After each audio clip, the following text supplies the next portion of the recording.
Assalamualaikum warahmatullahi wabarakatuh. Perkenalkan, nama saya Dara Aprilia dari kelas 10B. Hari ini saya akan membahas materi ekonomi bab 3, yaitu cara mengatasi masalah ekonomi. Tujuan pembelajaran: 1. Menentukan pilihan yang tepat. 2. Memanfaatkan biaya peluang. 3. Menetapkan skala prioritas dan pengelola keuangan. 4. Menjelaskan cara-cara mengatasi masalah ekonomi mikro. 5. Cara atasi masalah ekonomi makro, seperti kebijakan moneter, fiskal, penciptaan kerja, pembangunan, pemerataan, dan dorong ekspor. A. Menentukan pilihan yang tepat. Untuk mengatasi kelangkaan, setiap orang harus menentukan pilihan yang tepat dan paling menguntungkan. Gimana sih cara menentukan pilihannya?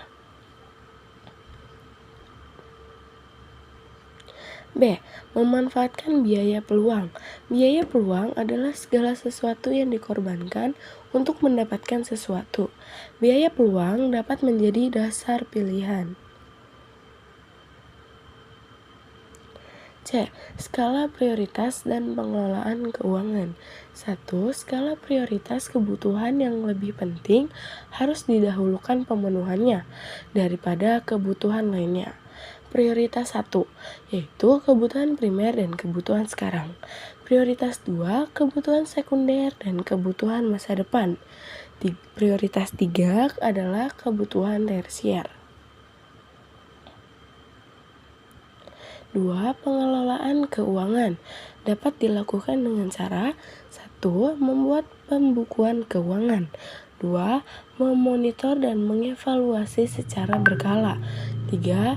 Membiasakan diri menabung.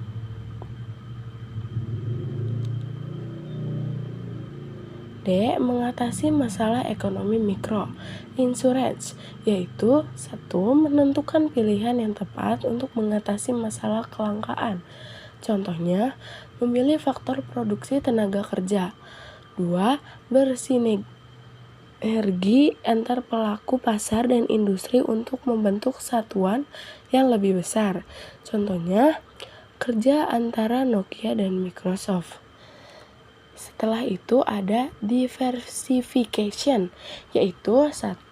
Membentuk kesepakatan di antara produsen dan konsumen. 2.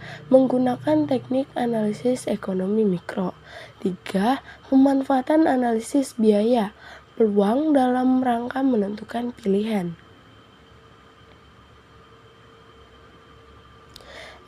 Mengatasi masalah ekonomi.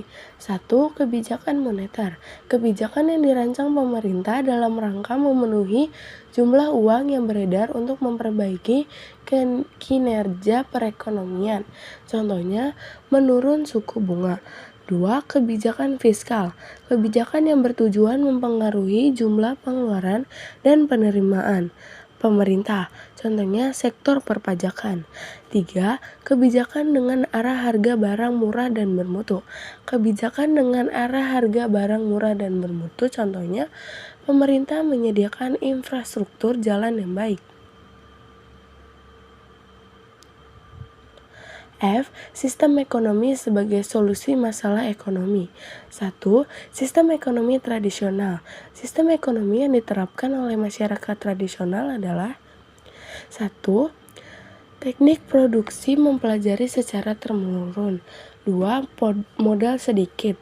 3. Pertukaran dilakukan dengan sistem barter. 4.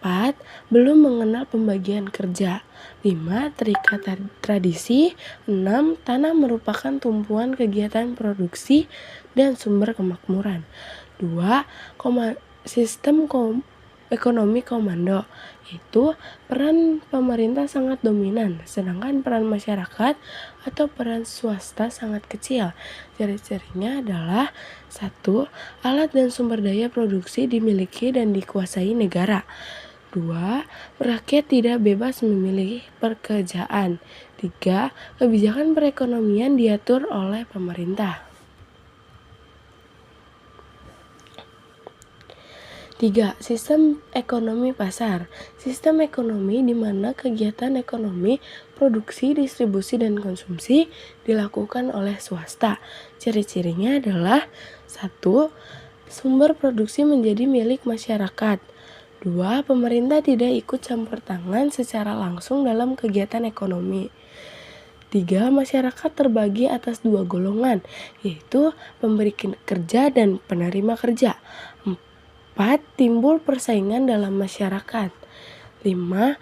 Setiap kegiatan ekonomi didasarkan atas pencarian dan keuntungan. 6. Kegiatan ekonomi selalu mempertimbangkan keadaan pasar. 4. Sistem ekonomi campuran. Sistem ekonomi di mana pemerintah dan swasta saling berinteraksi dalam memecahkan masalah.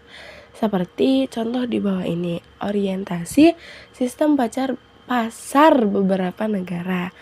Kuba, yaitu perekonomian komando. Dilanjut dengan Cina, Hongaria, Swedia, Inggris, Amerika Serikat, dan Hong Kong. Hong Kong itu perekonomian pasar bebas. Oke, sekian materi dari saya. Wassalamualaikum warahmatullahi wabarakatuh.